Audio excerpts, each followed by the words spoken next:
Dr. Professor Usha Rani to provide introduction about the session coordinator today. Thank you. Thank you, sir. Good morning to all. We welcome you all for the second day of STTP program.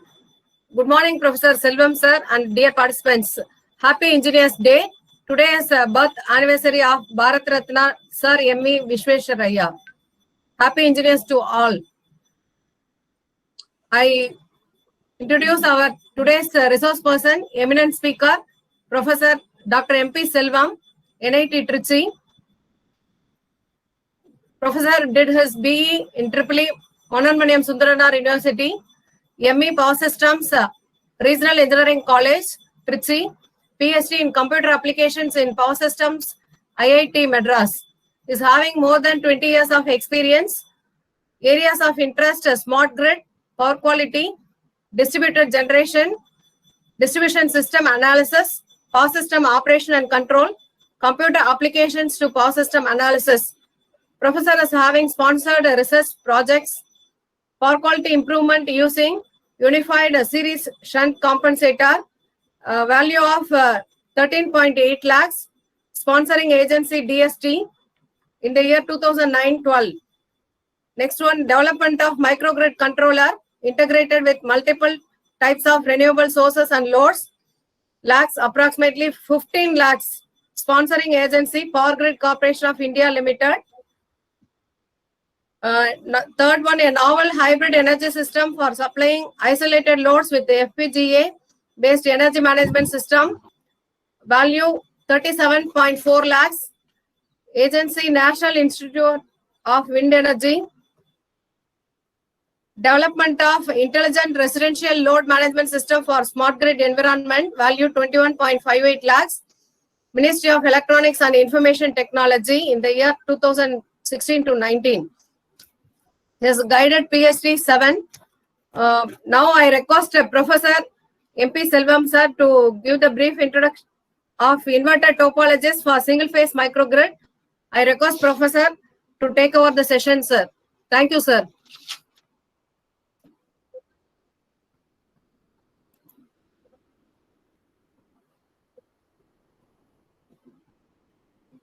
Good morning to all. Usha Rani, for inviting me to deliver the lecture in this course. And I wish all of you a happy Engineers Day. Being an engineering teacher, we celebrate both the days, Teachers Day and Engineers Day. I think that is not possible for other teachers. Okay.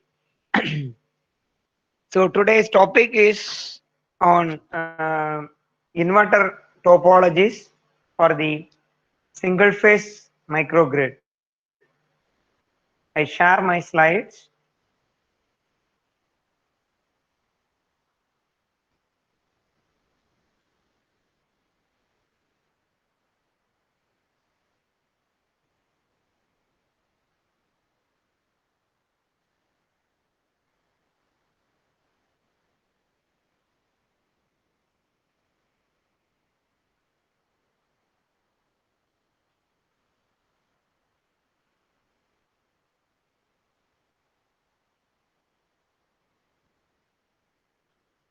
Hope you are able to see the slides. Yes, sir. It's visible, sir. Okay. Thank you. So inverter topologies for single phase microgrid. I am here to give you some idea on the inverters available for the single phase microgrid, different topologies, and a few of the topology which we worked in the single phase microgrid. You know, microgrid means we are going to talk about the integration of renewable energy.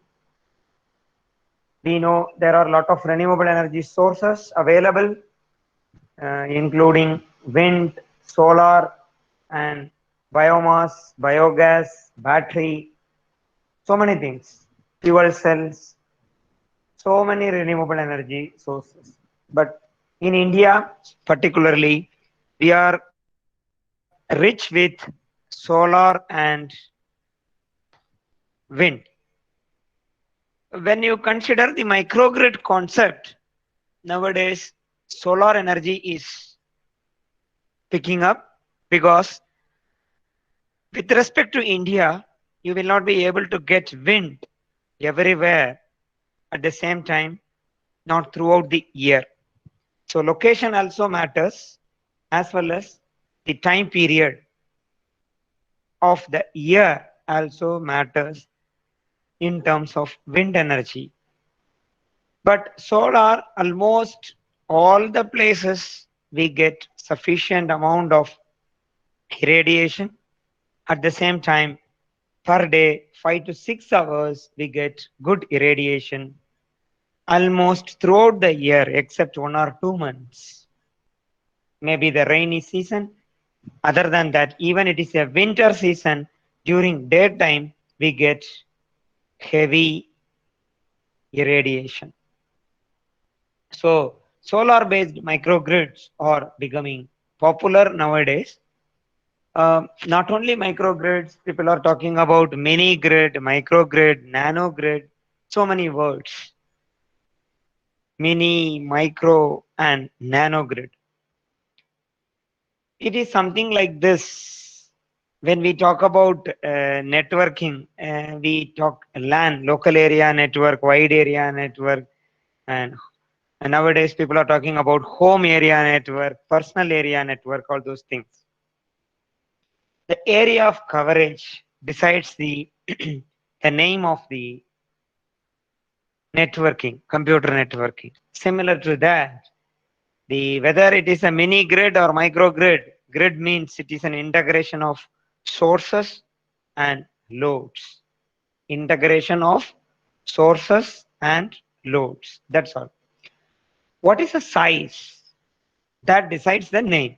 Whether it is a nano grid in terms of kilowatt, microgrid in terms of hundreds of kilowatts, mini grid, few megawatts, then a grid, macro grid, a very high value of power handling capability, say in gigawatts. That is what the definition. Other than that, grid is integrated operation of source and loads. So whatever you think about the operation of the large grid is applicable for the operation of even a nano grid. What is that point which is very much required for the operation of large grid is the equality constraint in power system operation.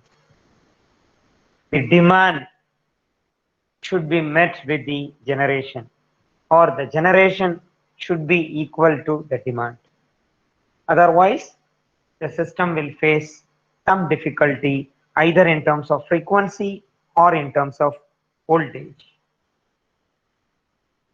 So in order to maintain the balance between the source generation, power generation, and the load, definitely there will be a controller to sense the parameters of the system and to adjust the parameters at the generation side or at the load side.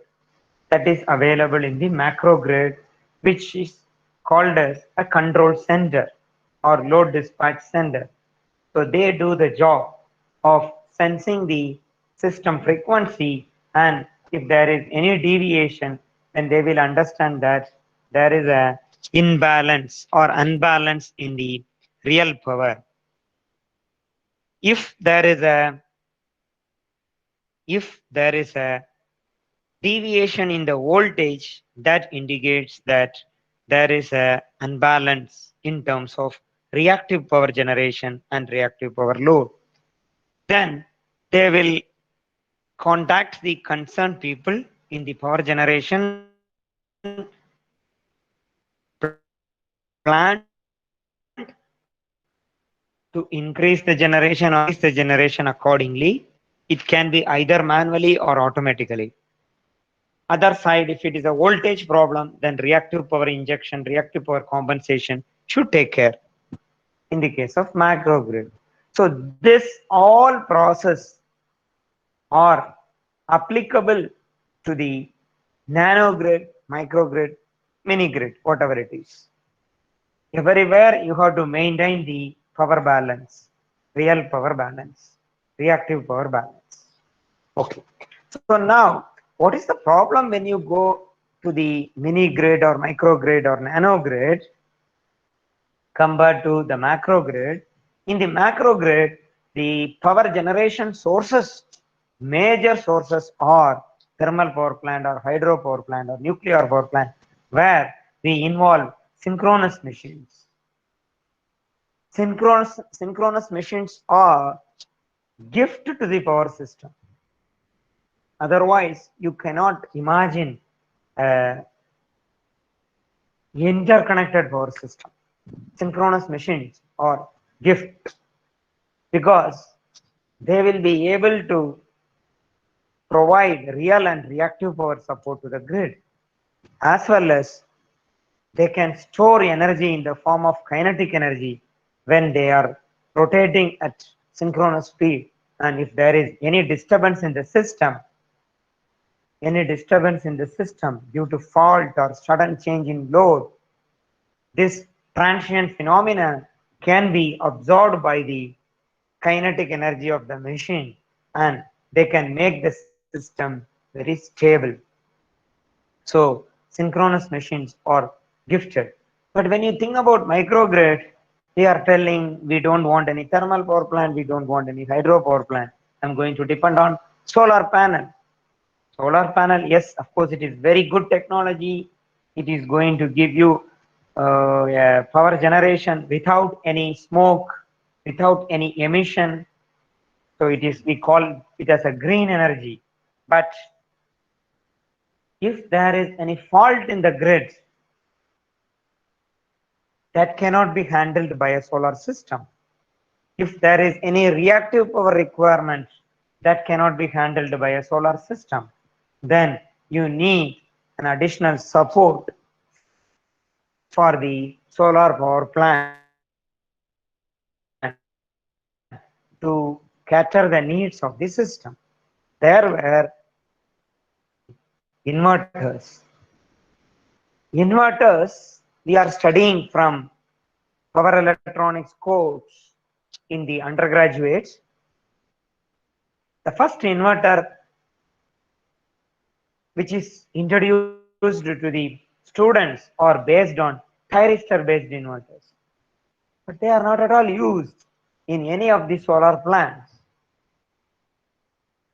Even any of our household appliances does not have thyristor based inverters, because they will not be able to cater the reactive power requirement. We cannot function the, or you cannot make the thyristor based inverters to function as a reactive power source or sink. Only the IGBT based inverter or MOSFET based inverters can be operated similar to a synchronous machine. That's why there was a birth of PAX devices called STATCOM, right? STATCOM, static compensator, which is going to act as a synchronous machine, but it is static in nature. It can provide reactive power, it can absorb reactive power. So in that similar nature, we are expecting from the single phase inverters too.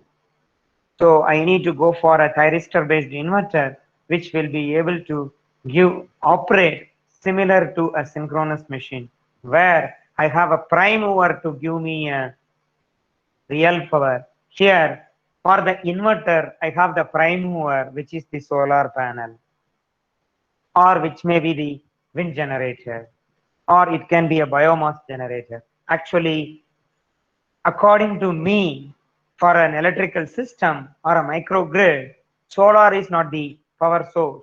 I consider inverter as the power source, because inverter is as a synchronous machine. Inverter is as a synchronous machine. Synchronous machine has a steam turbine. Steam turbine has steam output from a boiler. So they are the prime movers for the synchronous machine. In the case of hydropower plant, you have a hydro turbine as the prime mover. So here we have to consider solar panel as the prime mover for our electrical system, electrical generator. Which is the electrical generator? Inverter is the electrical generator, which you have to compare with the synchronous machine. Solar is just an energy conversion device like steam turbine, which converts the thermal energy into mechanical energy. Here, the light energy is directly converted into electrical energy, but not at the useful form. We need another part, which is the very important part to make the grid to operate in a stable manner. Let it be a mini grid or microgrid or a nano grid. We need an inverter which is capable of operating as a synchronous machine in the macro grid. So in the picture I have shown a hybrid system. I called it as a hybrid system because it is having solar as well as a diesel generator. Okay, there is no hybrid in renewable energy. I have solar and a diesel generator. You can have a hybrid renewable energy system also. We can have a wind in this. Okay, so I have a solar which is capable of producing power. Then why should I need a generator? And I have a battery backup also in this topology. Why should I have all these things? Generator is there, then I have battery also. This is one of the topologies of a microgrid, AC microgrid, I can say. The solar is going to convert the energy which is available free of cost, say naturally available energy. So I'm getting that, converting it into electrical energy. Yes, it is good. I'm getting an electrical energy.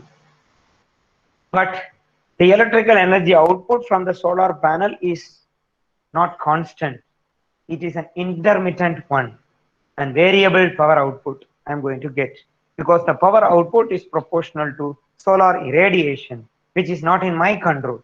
If I consider a steam power plant or a hydro power plant or even a nuclear power plant, the output is controllable. I can control the input so that I can get the required output. But in the solar panel, you will not be able to control the input. The controller is the natural effect. Sometimes you may predict that tomorrow I have 800 watt per meter squared irradiation, but you may not get. There may be a cloudy situation for 1 hour, so you may not get that radiation. Right? So it is not in your hand. The input power to the solar panel is not in our hand. So the output is not in our hand. Of course, if there are a lot of techniques to extract the maximum power extraction, only from the available irradiation you can extract the maximum power. Irradiation is not in your control. So even with the maximum power extraction, I will not be able to always get the expected power output from the solar panel. But at the other side, the load is not in my control again. Load is continuously variable one. Even in the macro grid, load is continuously variable. But as the load varies, I can vary the generation output. But here, I cannot vary. Only thing I can do, according to the power availability, I can vary the loads. That is possible because load is in my hands. Controllable, not the generation. That's why in literature, when you read nowadays, when this kind of generation is keep on increasing, people are telling that we are moving towards a paradigm where generation is driven, not the load. Nowadays, the power system is operated by load. According to the load demand, generations are scheduled. please understand, the first and foremost study done by a power system engineer or a power sector is load forecasting. According to the load requirement, power generation will be scheduled. For tomorrow's operation, we estimate the load. Then after knowing about the load variation, we can schedule the power generation. Of course, there will be a change or difference in the actual load compared to the estimated load. In order to meet out the variations, people will keep reserve to handle the variations in the load in real time. But in future, when we are going to depend mostly on renewable energy, you cannot control the generation. So according to the generation available, you have to vary the load. You have to vary the load. Otherwise, you cannot operate the system. You have to vary the load means either you have to switch off the load according to the generation availability, or you have to store the energy when the load is less and generation is more, and you have to use that energy when the load is more, generation is less. Something you have to manage. The generation driven system is going to come up than load driven system. Okay. Now in our case, the load is continuously varying. As I said, the generation is cannot be kept constant because it depends upon the solar irradiation. It is going to vary. So in order to meet out the variation, sudden variation in the load, even though the load is maintained constant, there will be a variation in the power generation itself. So in order to meet out this sudden variations or small mismatches, we need somebody to act as a kinetic energy stored in the synchronous machine. Synchronous machine is a rotating one. That's why it is able to store kinetic energy. When I started, I said my inverter is comparable with the synchronous machine in terms of delivering power, but it is a static one. We are happy with the static, but it cannot store any kinetic energy. Synchronous machine is able to release kinetic energy to meet out the sudden variations. But here I am missing kinetic energy because of the use of static devices. So I need somebody else to cater the need of sudden variations. That's why we have a battery system in microgrid. Please listen, in microgrids, not in the grid connected PV power plant. In grid connected PV power plant, we will not have, or we need not connect a battery system because grid is available. Grid means what? It is an interconnection of synchronous machines. So they will take care. But here, in order to meet out the fluctuations, we need to have a battery. Okay. One day full, there is no solar power available. There is a heavy rain. There is no output from solar system. I can't put all my load in the switch off condition. I cannot live in dark. During that time also, I can use a battery, which is the second use of the battery connected in the microgrid as a backup. If you want to have a backup for one day, you have to design the battery to store that much energy. So there where you will decide what are the loads I will operate with battery. I may switch on all the loads when solar power is available, but at the same time, I may not switch on all the loads when I draw power from battery. Because if I draw power from battery, battery may drain. Or if I want to drive all the loads with the battery, I have to invest on the battery. The cost is going to be more. So we will not do that. I hope most of you may have battery inverter system at your house. I remember during 2000, I think 2000,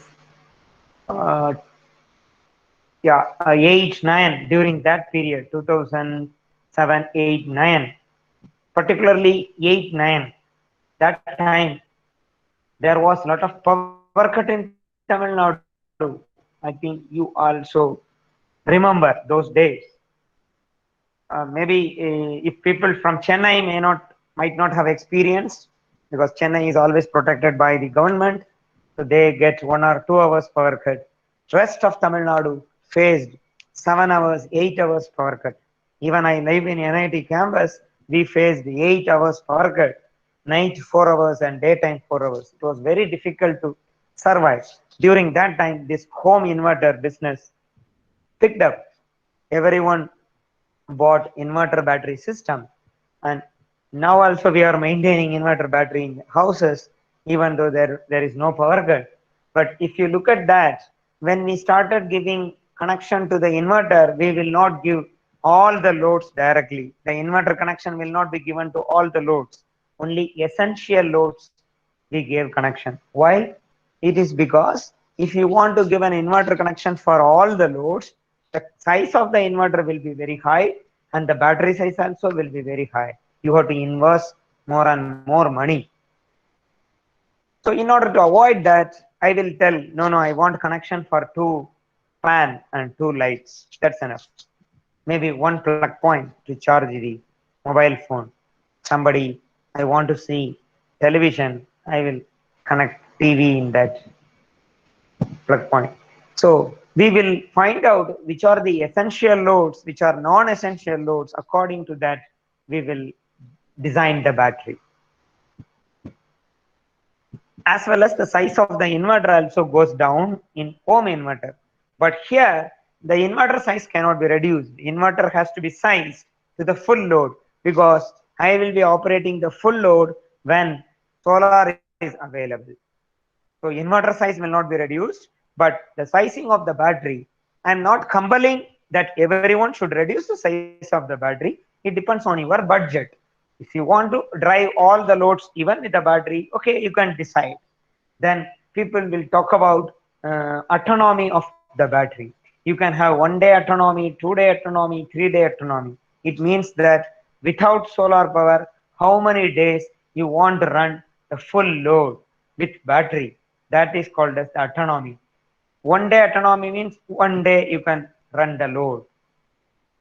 2 day autonomy means you can run the load with battery for 2 days. That much the battery size will be increased.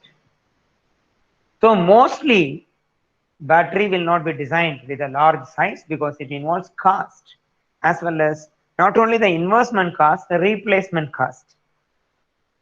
See, 3 years, if the battery goes for 3 years, you should be very happy.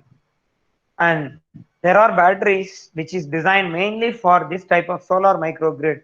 They call it as a solar battery, and 5 years warranty is given for that. Sometimes it comes for 5 years, sometimes say 4 years. But normal lead acid battery, you cannot expect life more than 3 years. 2 to 3 years, you have to replace the battery. So replacement cost is also going to be huge. So people will not invest on battery too much just to manage a sudden variation in the load or generation. People prefer a battery system. For large power cuts, loss of power from solar, we have to think about another source. The another source may be another renewable, say biogas, or I can depend upon diesel generator. Okay, next 5 hours, if I know that there is no power is going to be there, I want to run the load which is going to consume more power, which I will not be able to get from battery, then I can go for a diesel generator. So most of the microgrids will have combination of at least 2 or more than 2 sources. So in this microgrid, what is considered in this picture, we have a generator set as a backup power supply. Generator will not be run always. It will be run only when there is no solar available, and the battery is also not capable of supplying. It is the battery state of charge is going down and down. Then I have to run the diesel generator to feed the load as well as to charge the battery. So when I want to charge the battery, there is a requirement for a bidirectional inverter. That's why I said the requirement of the inverter is keep on increasing. I need a bidirectional inverter. I need the inverter to support for reactive power flow. All these things will not be possible with the help of thyristor based inverter. Then I said there is going to be a controller in the macro grid, such as control center or load dispatch center, in order to manage the power demand mismatch, in order to manage the gap between generation and the load, right? In the macro grid, according to the load variation, generation will be adjusted. In our case, according to the generation availability, load should be adjusted. So I will also have a controller in this. That controller will take care of adjusting the load according to the generation available. So you can see here, I'm sorry, you can see here there is a controller available. This is the controller, right? That controller can be made of, this controller can be made of an embedded system, which can be a microprocessor or a digital signal processor on an FPGA system. Some kind of a digital controller will be available, acting as a microgrid controller, which is going to control the inverter operation as well as the connection and disconnection of the loads. So I explained many things on this slide. I hope this will be helpful to understand the further slide. So microgrid means it is a cluster of loads and distributed resource units serviced by a distribution grid. It can be connected to the grid, or it can be operated in the islanded mode, or which is called as an autonomous mode. So when you design an inverter for a microgrid operation, you should think about both. The inverter should be capable of operating in both the modes, autonomous mode as well as grid connected mode. Because if grid is available, I wanted to connect to the grid. In excess generation, I can feed my solar power even to the grid, right? So microgrid inverter should be capable of operating in these modes, grid connected mode and island mode. First, we will see about the autonomous microgrid, then we will think about the grid connected mode. So in autonomous microgrid, it serves a group of customers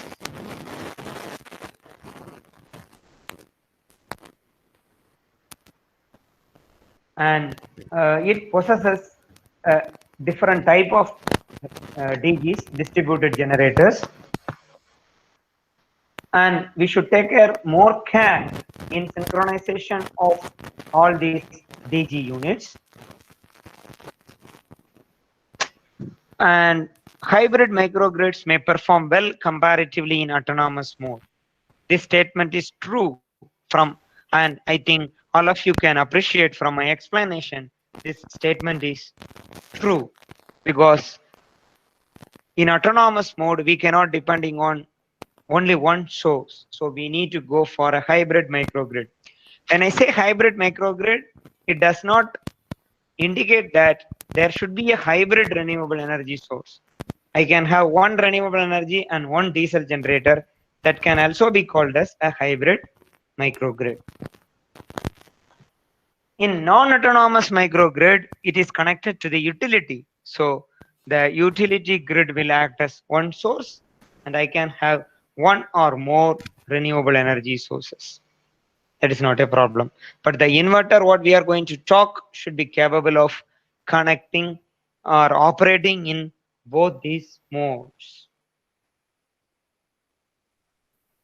Okay, so now we will concentrate on the inverter, microgrid inverter. So according to the utilization of the inverter, the microgrid inverters are classified into these three categories: centralized inverter system, string inverter system, and multi-string inverter system.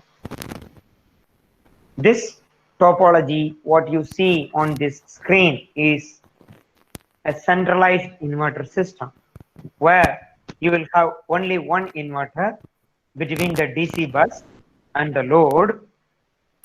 All the solar PV panels are connected in series parallel combination, and the output will be connected to the inverter. This is called as a centralized inverter system. It's very good.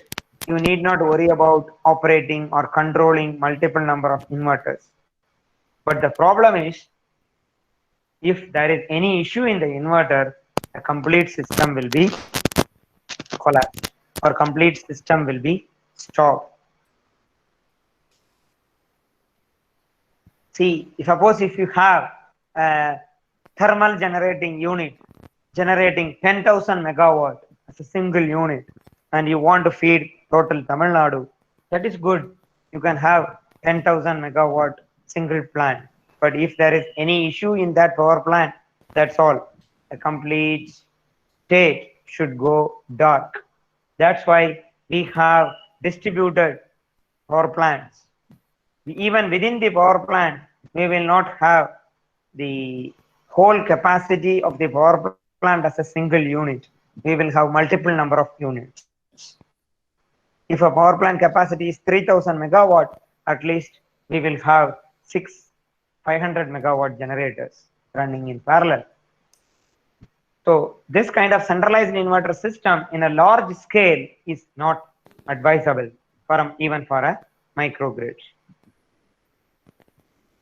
Then they went for a string inverter system where you will have multiple inverters, and for every inverter you will have a string of PV panel connected. So even one string fails, either there is a fault in the inverter or a fault in the PV system, that can be isolated and the rest of the system can be put in operation, and there will be a supply of power to the system, power to the loads.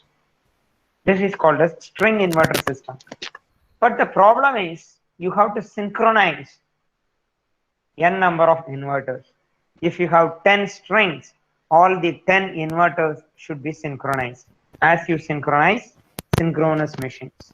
If it is not synchronized properly, then there will be a circulating current. And this string inverter system need not have only PV. It can have other sources also. One string may have solar, the next string may get power output from wind, the third string you may get power output from fuel cell. Similarly, every string may get an input from different sources. Please understand always the comparison what I gave. I'm considering an inverter as a synchronous machine. The prime mover can be anything. It can be a hydro turbine, or it can be a steam turbine, or it can be a gas turbine, or it can be a diesel engine. I don't bother. Synchronous machine is the machine.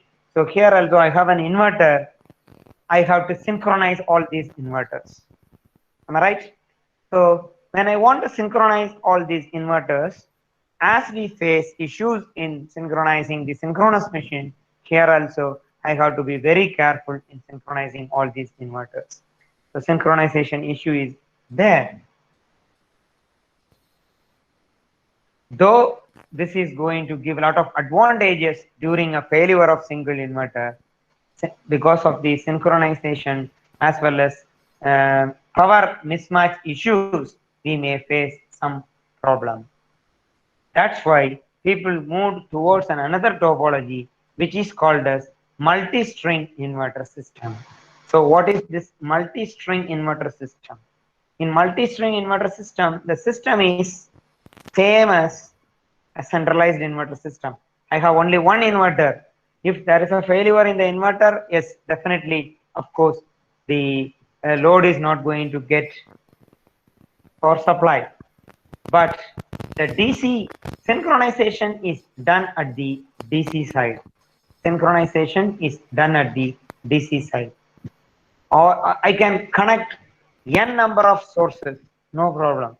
Let it be a PV, or let it be a wind, let it be biomass, let it be fuel cell, or a battery system. I don't bother. I can synchronize everything to the DC bus. DC synchronization is very easy compared to the AC synchronization. Similarly, the voltage level at which you are going to operate, that also matters. In the DC system, I can even operate with 12 volt, 24 volt, 48 volt DC systems I can have. Then I can boost it with the help of boost converter, or I can use transformer in the inverter to boost up the voltage to the required level. So multi-string inverter system became popular in the case of interconnecting multiple sources of renewable energy. So the inverter system, what we are going to talk further is multi-string inverter system. So here you can see that I am having an inverter, which I said a multi-string inverter system. So the input, I have a DC bus where I have synchronized different kind of renewable energy sources: solar, wind, fuel cell, and a battery system. Then at the AC side, I have loads as well as a grid connection. So now the inverter, what I have connected here, should be able to operate in the autonomous mode or in the non-autonomous mode. In the non-autonomous mode, grid will not be available. In the autonomous mode, grid will be present in the system. Is the point clear to all of you?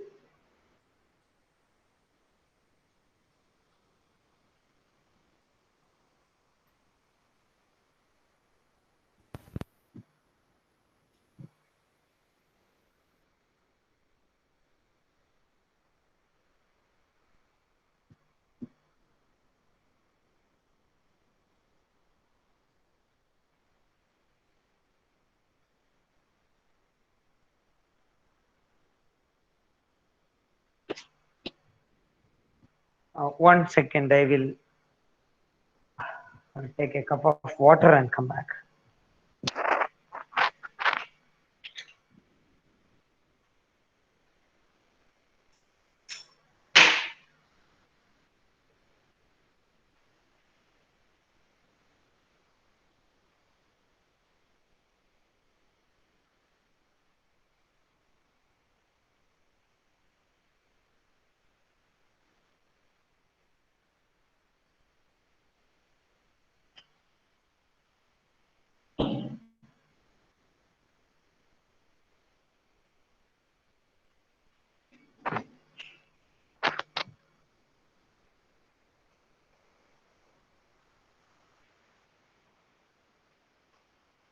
Hello.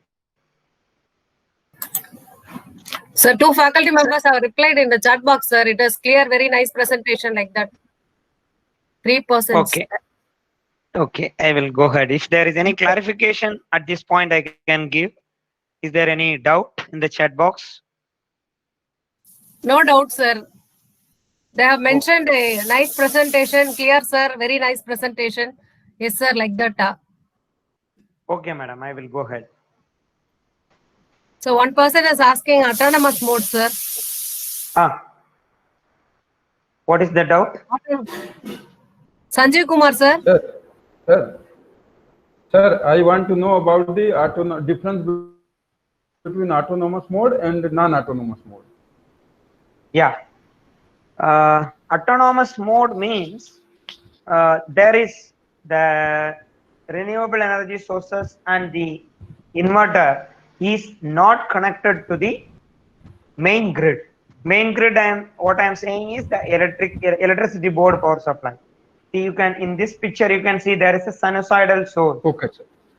With the voltage marked as VG. Yes. That will not be connected. That is called as autonomous mode. Okay. Okay, sir. Okay. In non-autonomous mode, it is not connected. It is connected. It Sorry. is connected. Of course, correct, correct. In exactly. autonomous mode, it is not. Yes, yes. Thank you, sir. Thank you, sir. Thank you. Thank you. Okay.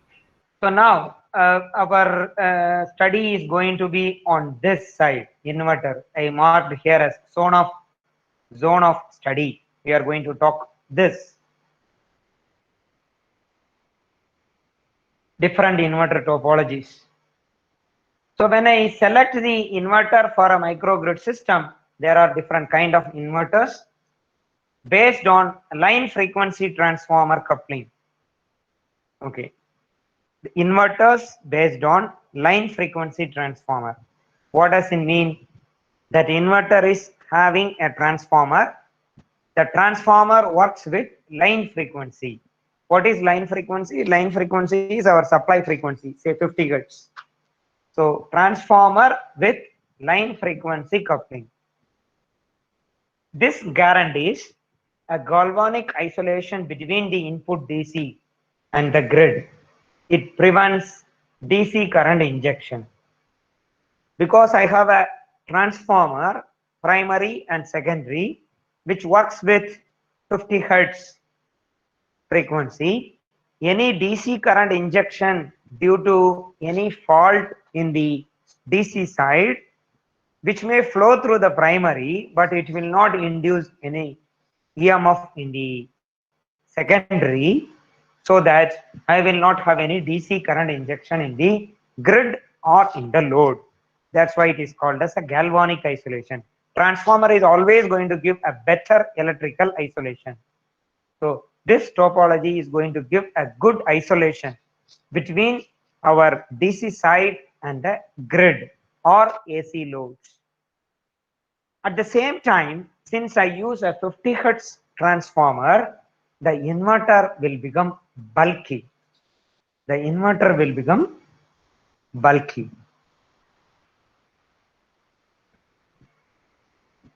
Second inverter based on a high frequency transformer. So all of us know, as the frequency of operation increases, the size of the transformer will come down, right? So I can go with the high. I said this is bulky. So in order to reduce the size of the transformer in the inverter, I can think about high frequency operation, high frequency transformer. But in the high frequency transformer, there is a possibility of DC current injection into the grid. I will show you the topology, then we can understand. It needs several power stages, which implies increased complexity and additional losses with respect to the third topology, which I am going to show you, which is transformer-less topology. I don't want transformer at all. Why should I need a transformer? Inverter alone. So transformer-less topology, where you need to have a high DC voltage. That is the first disadvantage. High DC voltage you should have at the DC side. See, if I am going to connect a three-phase load of 415 volt line to line, then my DC voltage should be at least 1.5 times the peak value of AC as a thumb rule. DC bus should be 1.5 times more than the AC peak which I want to produce. Otherwise, you will not be able to produce such. So if I want to produce, say, 200 volt at the output, the peak value will be root 2 times 200, right? Root 2 times 200. 1.5 times of root 2 times 200 should be the DC voltage, because I'm not using any transformer. So the DC side voltage, I need to go higher and higher if I want to avoid transformer at the AC side. If I have a transformer Then DC side, I can have less DC voltage, no problem. Less DC voltage. Because I have a transformer, I can step up the voltage, AC side, no problem at all. That is the difference between a transformer-less inverter and transformer-based inverter. You can compare if you have a UPS in your computer lab, anywhere. If you go to the UPS, they will say transformer-less UPS, which will be more expensive, as well as the number of batteries connected at the input will be more. Number of batteries in series will be more. I should not say number of batteries connected. It depends upon the number of hours backup you need. Not in that point of view. Number of batteries connected in series will be more in such kind of inverter which does not have transformer, because you need to have a high DC voltage that will be provided by the series connected battery. You can go to other kind of UPS which will have less cost, but it will be bulky because it is going to have a transformer. But in terms of efficiency wise, transformer less inverter is having more efficiency. You can have an efficiency up to 98% in the case of transformer less, because there won't be core loss. There won't be any core loss in the static switches. Only switching loss and conduction loss will be available, which will give you a high efficient inverter system. But when you go with the transformer, the efficiency is going to reduce. But at the same time, you can compromise in the DC voltage. So in our case, microgrid system, we can compromise the efficiency because anyway we are generating power from renewable energy sources, right? The problem in connecting more number of sources in series is going to be a tedious task, even to the battery as well as to the solar panel. If you connect more number of panels in series, then only you can raise the DC voltage. But series connection of panel is not advisable. If you study too much on PV system, then you will come to know the point. If you connect more number of panels in series, if there is a partial clouding effect, or if one panel fails, that will reduce the power output of that complete string. So people will not prefer to connect more panels in series, but more number of panels in parallel is preferable. You can increase the current rating. But when you connect in parallel, your voltage rating will not be increased. You need series connection. So it is, as well as solar panel, you are going to, the human is going to the plant to clean the solar panels. Otherwise, the efficiency will deteriorate. So periodic cleaning will be there. Of course, you can have an automated system, but it is subjected to the access of human being. So safety wise also, high voltage is not preferred. So DC side, it is better to operate with low voltage, less than 100 volt or 120 volt, say 48 volt system. Most of the household systems will have 24 volt or 48 volt. That's all. You will have 2 batteries in series or 4 batteries in series, not more than that. 2 panel in series or 4 panel in series. You check rooftop solar panels. They won't go for connecting more number of panels in series, but they will connect more panels in parallel to increase the current rating as well as to increase the power rating, right? So having a less DC voltage, and at the same time you want to meet out the requirement of the AC grid, then you need to go for a transformer based inverter.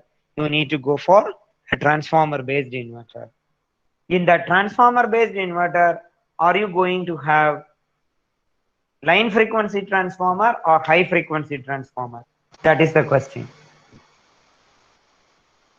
So the first point to select the inverter is based on the DC bus voltage level. As I said, it is better to prefer low DC bus voltage than high DC bus voltage. In that discussion, we are omitting transformer-less inverters, even though they are more efficient.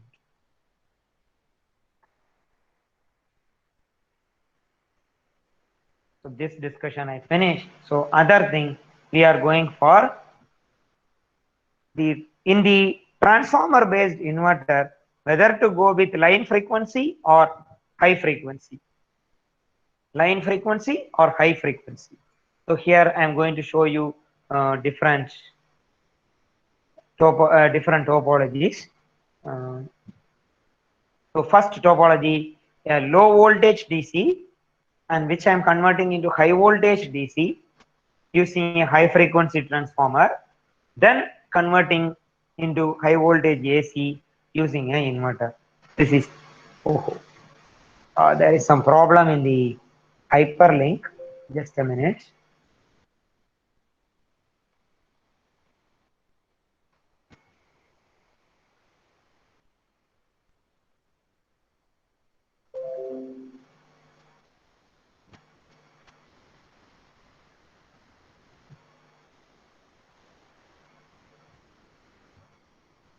Yeah, so okay, we will go with this. There is some problem in the hyperlink.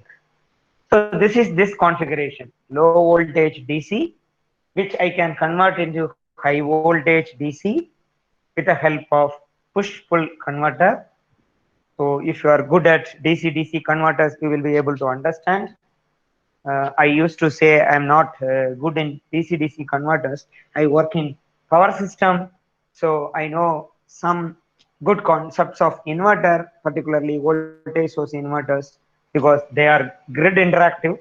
I do not know much on DC-DC converters, so if you have any doubt on that, you please keep aside. I'm not the right person to clear any doubts on DC-DC converters.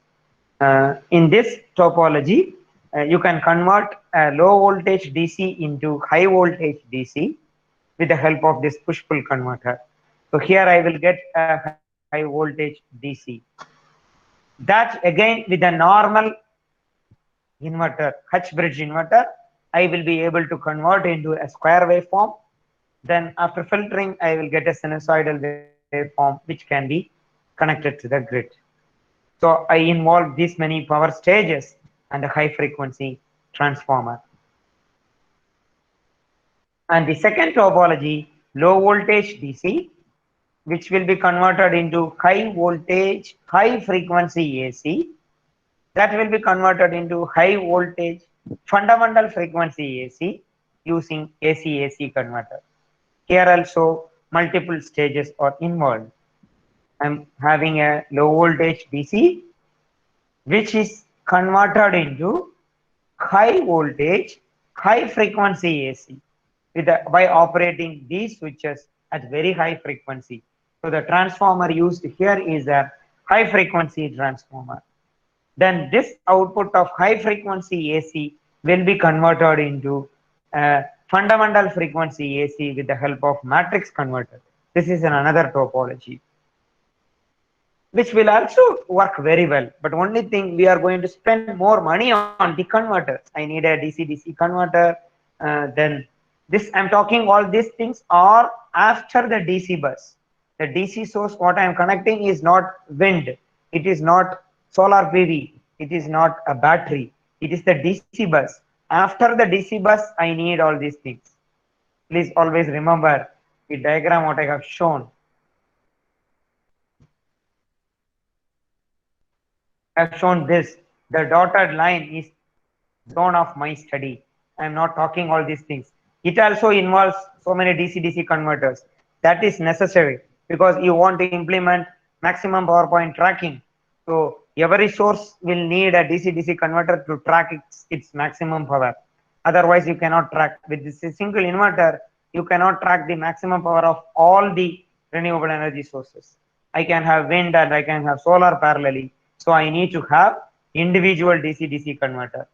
So the DC-DC converter what I am talking here is not that DC-DC converter. It is an additional DC-DC converter which is required after the DC bus. And again a matrix converter, which is going to increase the cost. So it is better to have this kind of topology for a microgrid. Of course, I am not blaming other topologies. It all the extended version of the power electronics technology, having a matrix converter, having push-pull operation of DC-DC converter, but choosing them for a microgrid application is not required. That is what my argument. I am not saying that this is superior than other two. For this application, this topology is more than sufficient. Okay, so I have a DC bus, then I have a H bridge inverter, and then I have a line frequency transformer. So since I have line frequency transformer, I can have any ratio in the turns ratio. This is not specially manufactured. If it is a high frequency transformer, it has to be manufactured specially. So line frequency transformer, it just give an order to the transformer company, they will be able to manufacture in a short time because they are already in the process. And cost of the line frequency transformer also will be less because the core involved is only the normal CRG core, not the ferrite core. High frequency transformer needs ferrite core, which increases the cost. Then I have a normal H bridge inverter. Operation is also very simple. A normal PWM or SPWM will do better.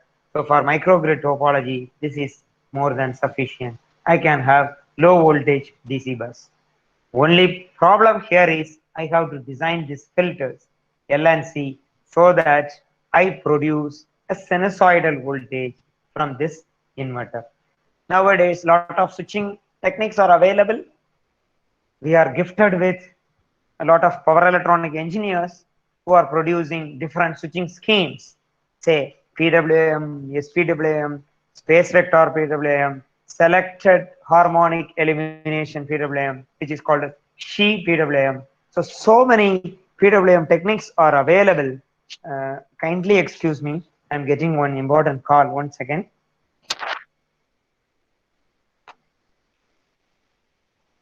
Hello.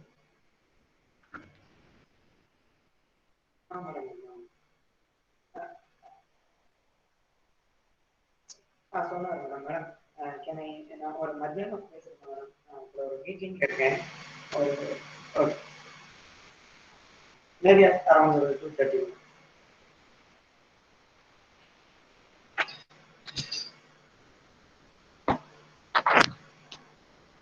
Yeah. So here I have the low voltage DC bus. As I said, the filter design.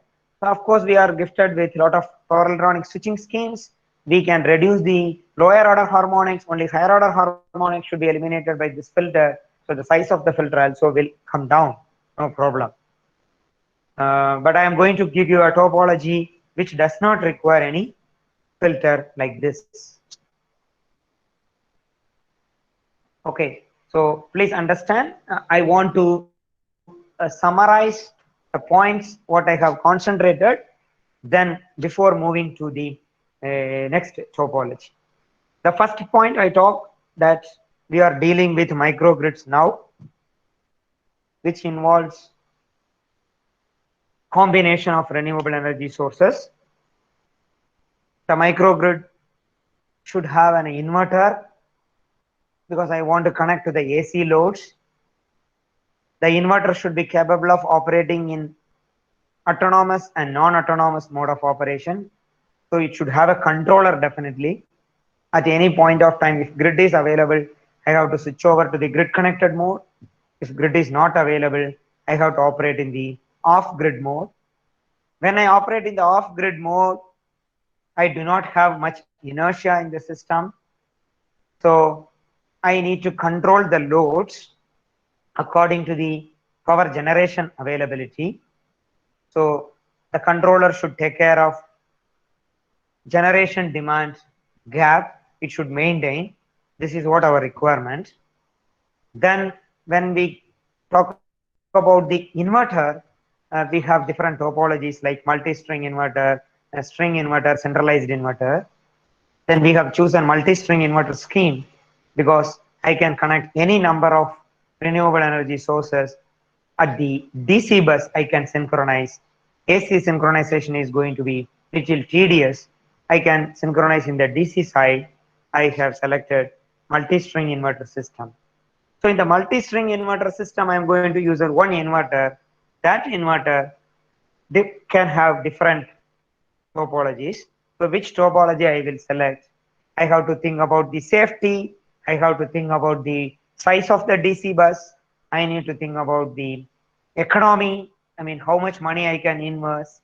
There may be very superior inverters, but the cost may be more. Whether do I need to invest that much money? So there should be a compromise. And then finally, I said this topology, a normal H-bridge inverter with a line frequency transformer is more than sufficient for the operation of the microgrid, right? Now, in this, I said low voltage is sufficient. So DC bus maintenance is not a big deal. I can have less number of PV connected in series with a DC-DC converter to extract maximum power. I can have a battery with a DC-DC converter to maintain its charging, right? I can have a normal line frequency transformer. But the problem again comes, I have to design a filter. That filter also can be easily designed having a very good switching schemes. I can design the filter. But one of my students worked in a topology where he can even eliminate this filter. And out of these 4 switches, we can eliminate one more switch also. We are going to use only 3 switches, 3 power electronic switches and no filters at the AC side. No filters at the AC side and only 3 switches. Why 3 switches? Even in that 3 switches, only one switch is going to operate at high frequency. Other 2 switches are going to operate with low frequency. Low frequency in the sense, our line frequency, 50 Hertz. But in the SPWM inverter or space vector modulated inverter, all the switches will be operated at high frequency. All the switches will be operated at high frequency. So we have to think about switching losses, right? So the other topology, what I'm going to introduce to you is called as an S3 inverter.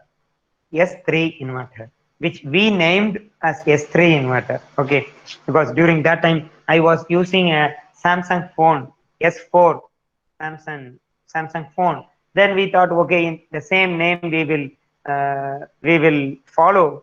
Then that configuration had 3 switches, so we thought, okay, 3 switch inverter. Instead of saying 3S, we will say S3 inverter to give a fancy name so that we get a publication, right?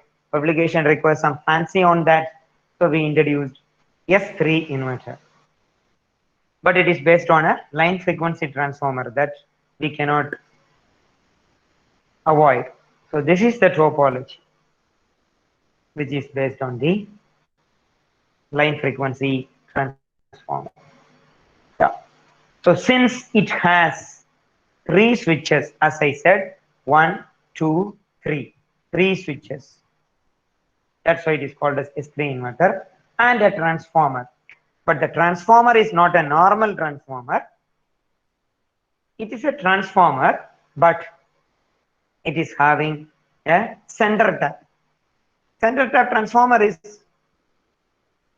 very popular, right? Center tap transformer is not new. It is available in the market. So I need to have a center tap transformer. Actually, the idea comes from a center tap based full wave rectifier. You might have studied full wave rectifier using center tap transformer. So we took idea from that.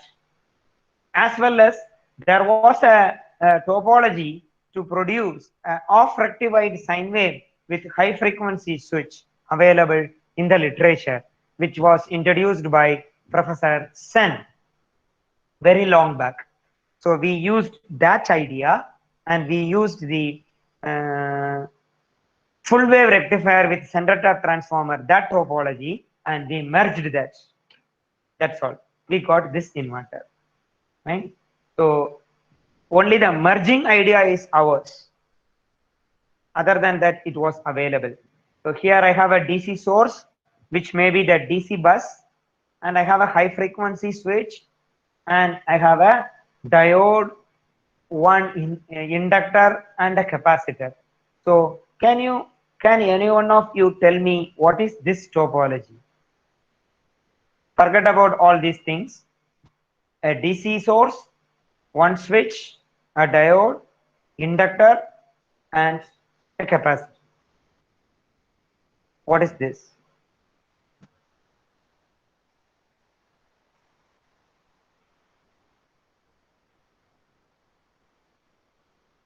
Maybe I will see the chat box for any answer.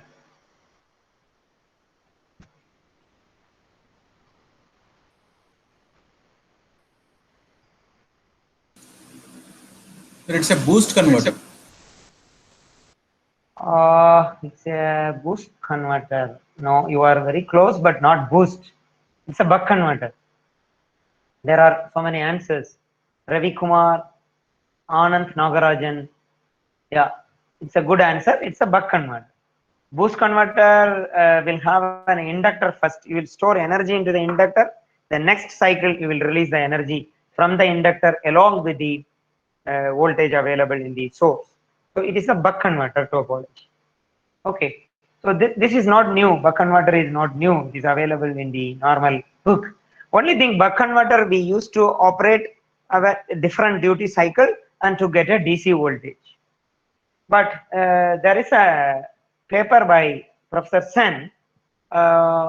He varied the duty cycle of this switch in a sinusoidal manner so that you produce a sinusoidal voltage at the output of the capacitor.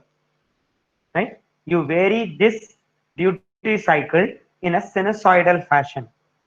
In a sinusoidal fashion, this delta you vary in a sinusoidal fashion. Then you get from a constant DC, you will be able to produce a voltage like this, which is going to be a unidirectional voltage. Here, this is instead of a pulsating voltage, we will produce off rectified voltage. Only the condition is we have to vary this duty cycle in a sinusoidal fashion. For every switching, the duty cycle should vary. Understand? If I say 50% duty cycle, it is always 50%. It is on and off, on and off. But I am varying the on period as a variation in sine wave. So duty cycle is varied. Duty cycle, say I start with 1%, 2%, say then 5%, then 10%, something like that. As how the sine wave varies, duty cycle also varies. Again it is reduced, again it is varied, like that. If the duty cycle is varied as the sine wave varies, we will be able to produce a sine wave, off rectified sine wave like this at the capacitor. Only condition, it should be loaded. At no load you cannot do this, because there should be a continuous current flow, then only we can do this. So under no load you will only get a square waveform, you will not be able to produce a sine wave. You need to have a loaded condition. Of course we are going to use a microgrid inverter, not the open condition. We are going to operate with a loaded condition. Even it is an open condition, if it is sine wave or square wave, I don't bother. When I connect a load, I need a sine wave. If I am not connecting a load, let it be anything, I don't bother, right? So the condition is I have to connect the load, which may, then I will be able to produce this kind of thing. So this is the DC bus. This idea we took from Professor Sen paper. Then my student and I was thinking that from this sine wave, if you produce a, from this off rectified sine wave, if you produce a sine wave, that is the inverter. So what is the simplest way? You think about the full wave rectifier, we thought. center tap transformer based full wave rectifier, where you will have two diodes and a center tap transformer, one AC source. There will be a sine wave. Half of the time one diode will conduct, and the output you will get the positive off cycle through the center tap transformer. In the next off cycle, other diode will conduct, and through the center tap transformer I will get the next off cycle in the unidirectional manner. So why don't we do in the inverted direction? I have off rectified sine wave. So off cycle I will pass through one switch, again through the center tap transformer. I will get the positive cycle. Then next off cycle, next positive cycle, I will pass through the second switch, again through the center tap transformer. I will get the negative cycle of the AC waveform. That's all inverter I am getting. So that idea we implied here. So during this positive cycle, I will keep this red color switch, which is marked as S1, to be in the on condition, and this will be in the off condition. Okay, this will be in the on condition. Red color will be in the on condition, and this blue color will be in the off condition. So this portion of the transformer will not conduct, this portion of the transformer will conduct. So what is my current flow path from the capacitor? The current is going to flow like this to P1 through this switch, and you see the direction of the switch is different. So it goes like this, S1, and it is going here.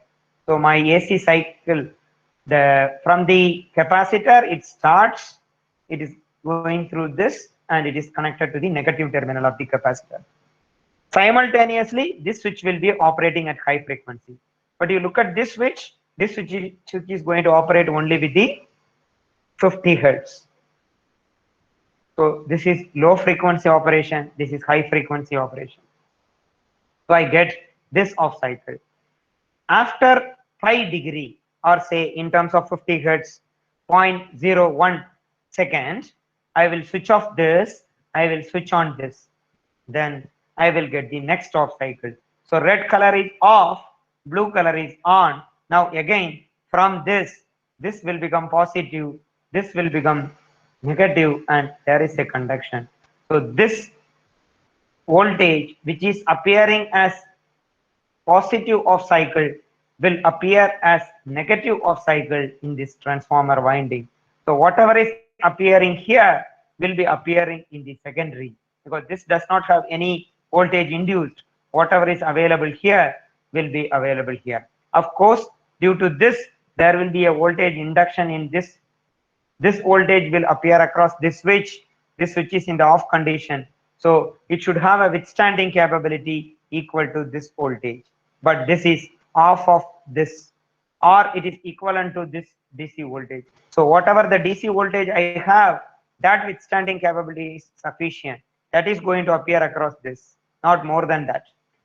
Already I told I am choosing a low voltage DC bus. So the switch is also going to have less withstanding voltage capability, and cost of the switch is also going to get reduced. I am going to produce high voltage only at this portion with the help of this transformer turns ratio. So no problem at all. So I get a sine wave here. I hope you are catching the point, right? So now I get the AC waveform. If I connect an AC load, the load is going to work.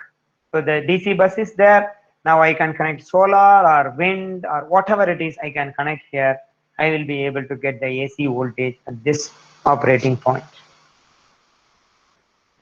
So I get the load, and I have a grid. If I want to connect a grid, I can connect the grid. I can have a switch. So from this inverter, I can feed the load as well as I can connect to the grid if I switch this, or I can open this. But to feed the grid from an inverter, you need an interfacing device. See, any device should be, any inverter should be interfaced with the grid either through an inductor or through a transformer. Otherwise, you cannot interface. So here I use the inductor to interface that to smoothen the current so that current also will be in the sinusoidal fashion to improve the power quality. As well as you need this inductor for power transfer. You can have real and reactive power transfer to the grid. Right. So now we will forget about the grid connected operation. The autonomous operation is possible with the help of this inverter. So we tried this with 48 volt DC. So and capacitor is only 22 volt. It is designed. And say switching frequency, what we used is 5 kilohertz, which is for only one switch. Other two switches are operating at 50 hertz. That is what the another advantage.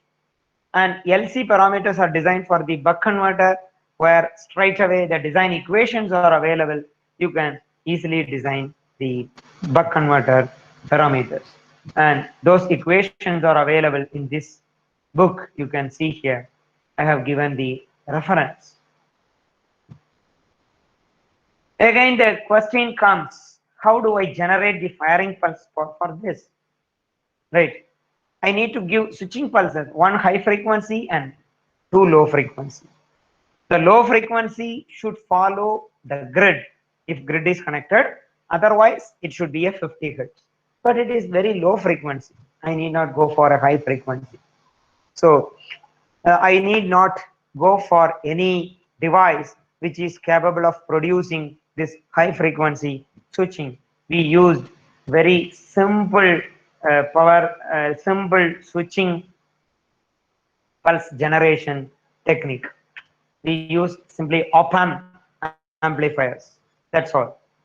So what we did, we selected a sinusoidal oscillator, sine wave oscillator, which is available. Let it be a transistor based or any oscillator you selected, which is going to produce an sine wave of 50 hertz frequency. Because I am concentrating on autonomous mode, so I don't worry about the grid. I want 50 hertz operation. So I select the oscillator, 50 hertz AC oscillator. The same output I want to produce from inverter. Only thing, the voltage level is different. So this is my reference wave. And in order to produce the switching pulse for the high frequency switch, I need to produce a high frequency pulse. So what I am doing, I am rectifying this. I am rectifying with the help of a rectifier. This is called as a precision rectifier. Okay, this is called as a precision rectifier, which is mostly not taught in the normal electrical engineering course. It is taught in the instrumentation course, because precision rectifiers are used in the instrumentation.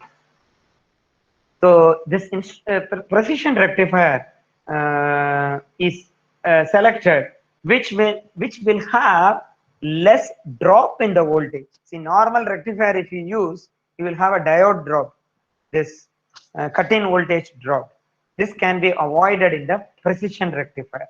Okay, that will be used to produce this sine wave of rectified sine. So it is a rectifier, precision rectifier, which is fabricated with the help of op-amp and diode and the other resistance. So very simply you can do on the breadboard. It does not need so much complication. Actually, my scholar got this idea when he assisted the instrumentation laboratory for some other faculty member. He has given an experiment on precision rectifier. Then he was assisting the laboratory.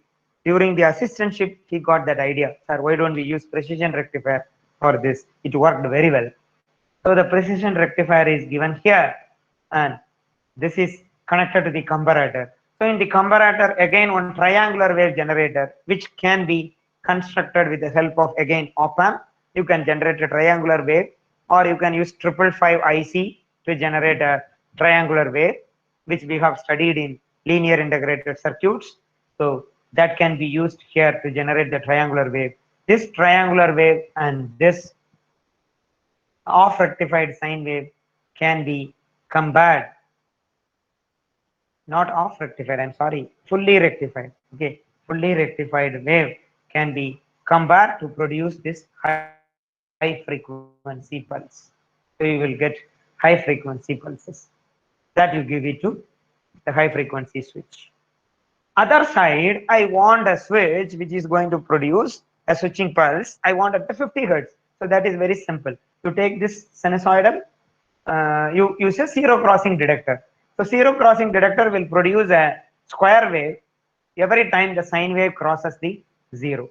So one square wave, you give it to one switch and you use a NOT gate, you invert it, that you give it to another switch. So I get a 50 hertz firing pulse for the two generators, two switches. The switch which I call here as S1 and S2. S1, the output from the zero crossing detector is given. For S2, the inverted waveform of this is given. For this high frequency switch, after this comparator, the output is given. So switching pulse generation is done with only the operational amplifiers. So when this is given, we are able to produce a wave like this. So this is the duty cycle variation, which is the output at the capacitor, and this is the high frequency pulse generated by this comparator, and this blue and orange color are the fundamental firing pulses for S1 and S2, which is experimentally generated in the lab. So I'll show a hardware setup of this, then I conclude this. So the hardware setup, a DC source, which is the DC bus. To the DC bus, you connect anything. I don't worry about that because I'm concentrating here on the inverter. And that buck converter configuration, DC-DC. Then we have the S3 inverter, and the output is phase and neutral. In the output, I can connect any lighting load, fan, any RL load, because we mainly aimed this for household appliance, home inverter system. So that's why we wanted to test with all household appliances. He tested this with incandescent lamp, CFL lamp, because the inverter should be capable of supplying non-sinusoidal current also. So he used CFL lamp, normal incandescent bulb, tube light, fluorescent lamp, and the fan load, and normal resistance load, inductive load. It is connected to the grid also. Okay, so this is the test setup where you can see the lighting loads, lights, which includes so many CFL lamp and normal table fans. Then you can have RL load, and this S3 inverter topology, the battery bank, which is acting as a DC bus here, and the grid connection. So this is the actual voltage which is produced. 100 hertz is across the capacitor, and the AC voltage is 50 hertz. And this is the line current, which is feeding a resistive load. And you can see the current, which is lagging the voltage, which is feeding the inductive load. And you have the current, which is feeding a non-linear load, CFL lamp. CFL lamp in combination with resistant loads. So this inverter is capable of supplying any kind of load. That is what we wanted to prove. So we tested with all kind of loads.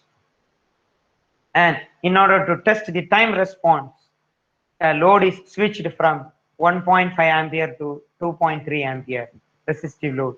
So the load current increases. There is no disturbance faced. The load current is suddenly increasing, and there is not much drop in the voltage. That is what very important.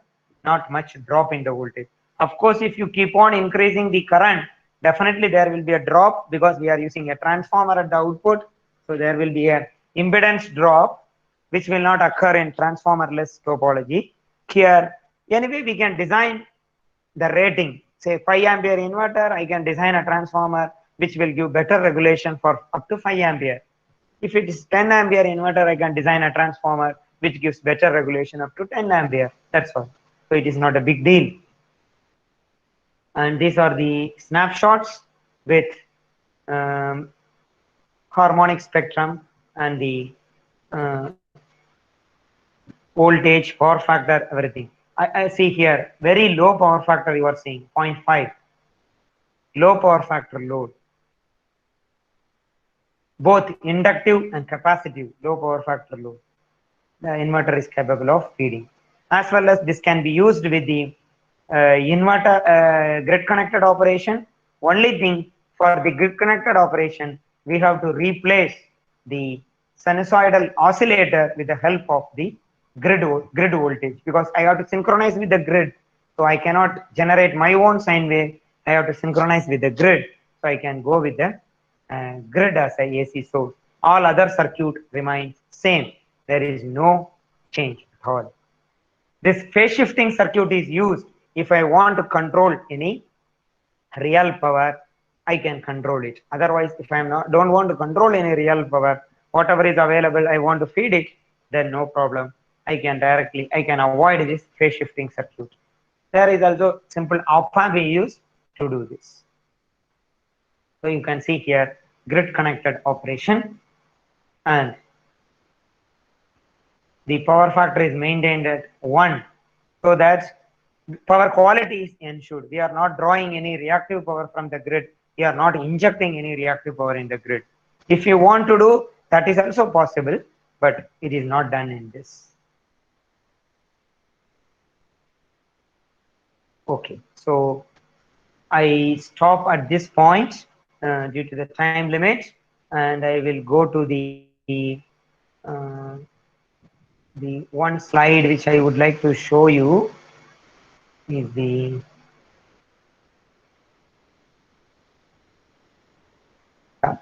this is the Sir, excuse me, sir. yes, Sir, yes, madam. sir, if you have any other another type of topology, kindly brief about 2 to 3 minutes, sir. Because everyone is doing research. You have shown S3 model, no, sir. Like that, they'll have some idea. They'll get refer your paper, no, sir. Yes, madam. Yes, madam. I can tell definitely. Yeah. So here, this is the hardware implementation of that inverter, right? So we have the S3 inverter inbuilt in this. As madam informed me, I will share a few information in this, which is you can think about a multi-level inverter also. So the multi-level inverter also can be produced with the help of the topology what I discussed of rectified wave, where you can have multiple levels also we can generate if you want to have higher voltage level, because whatever I talked is only for a household appliances S3 inverter. But if you want to go for slightly higher level, we cannot use low voltage, say 415 volt. At that time, we may think about a DC voltage we may rise, and we can think about a multi-level inverter system. So multi-level topology also can be done with this help of this circuit. I will show you. Sorry.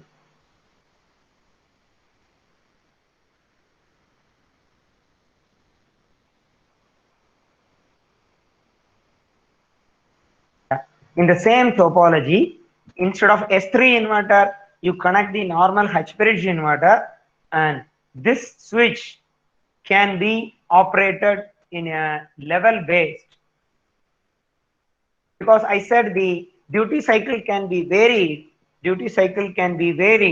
Differently in a sinusoidal fashion. The same duty cycle can be varied in the stepped waveform also. So I can get the multi-level voltage waveform instead of having a pure sine, because at very high voltage level we cannot go with a single switch multi-level inverter. We need to go with multiple level. Different topologies are available.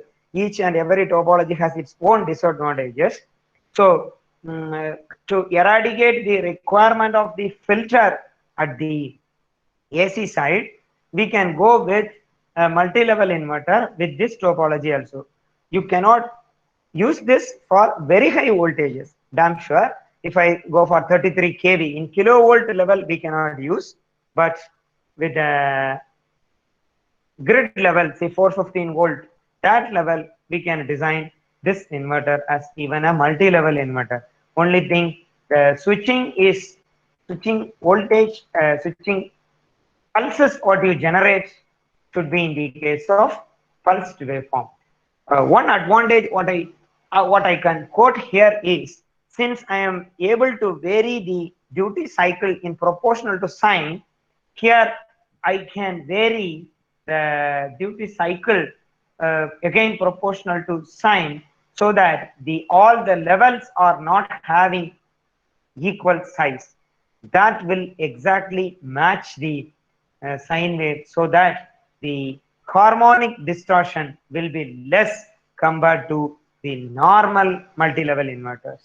See, normally if I say 4-level inverter, the topology will be different.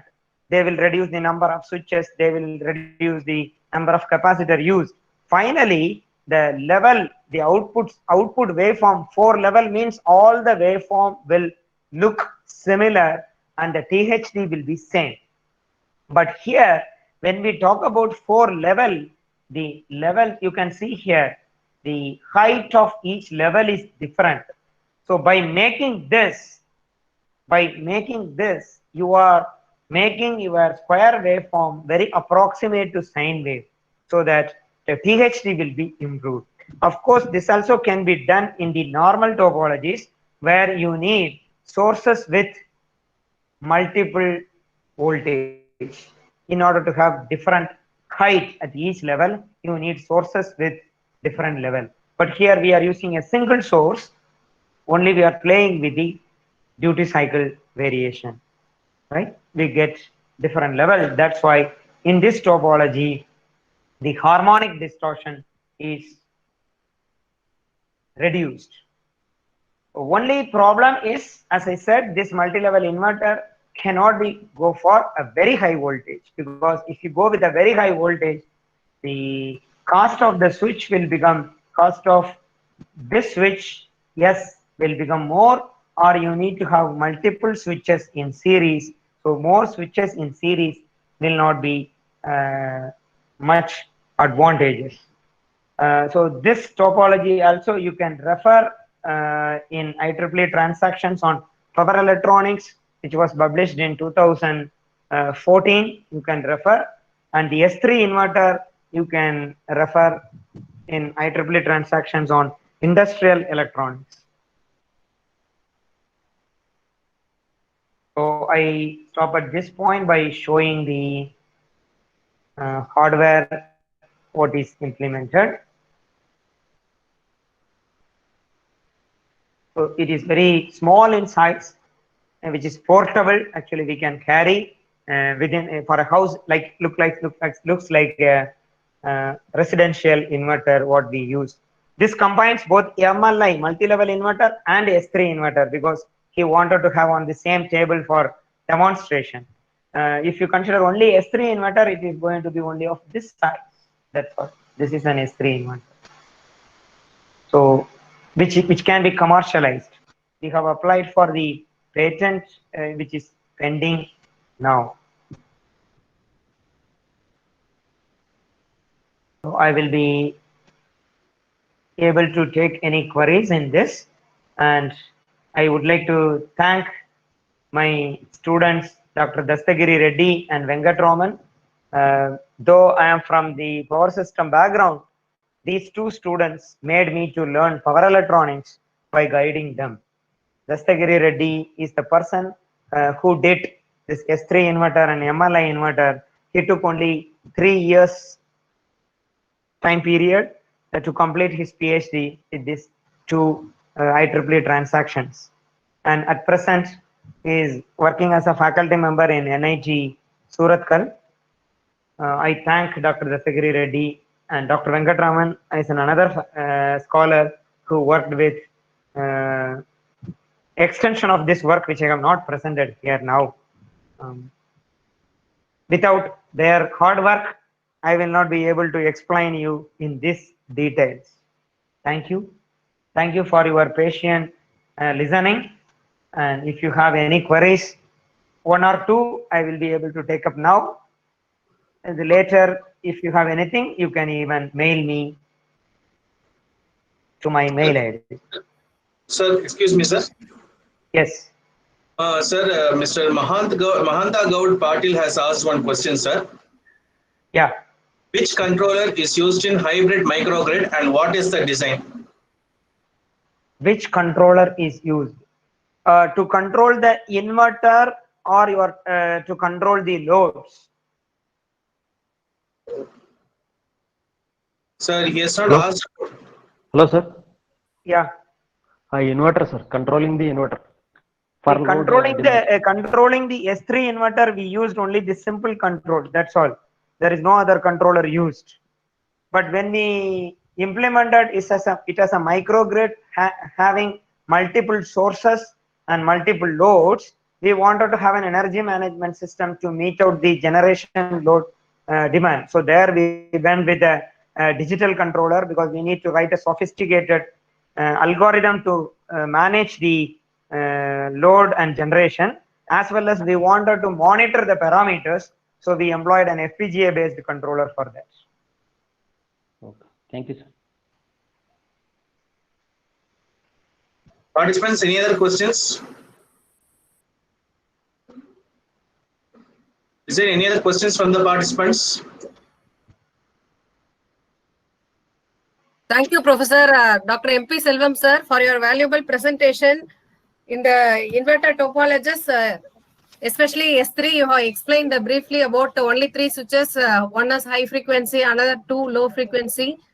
What are the essential of this type of switches with MLI also? Thank you very much, Professor. Thank you, madam. Yes, sir. Thank you very much, sir. Okay. I hope I can leave the meeting, right? Yes, sir. Yes, sir. Thank you, sir. Thank you, madam. Thank Thank you you very much, all sir, for the your continuous cooperation for my 3 STTPs. Thank you very much for your cooperation, sir. Thank you, For your madam. acceptance, and always delivered lectures in a. That too, I appreciate, sir. You are always thanking your students, research scholars. That I have learned from you, sir. Madam, without them, doing like that, sir. see, they are our customers, like a company. Without research scholars, I cannot survive. Thank you very much, sir. Thank you, madam. Thank you.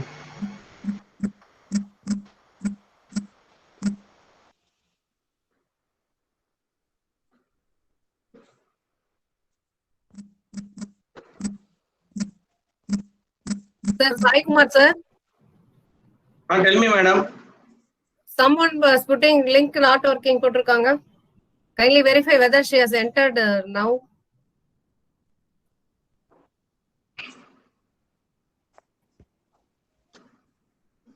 Sir? Sir, madam, Now kindly. working. Okay, now working. Sanjay Kumar, sir. Okay. Dear participants, sir, stop recording, sir, kindly.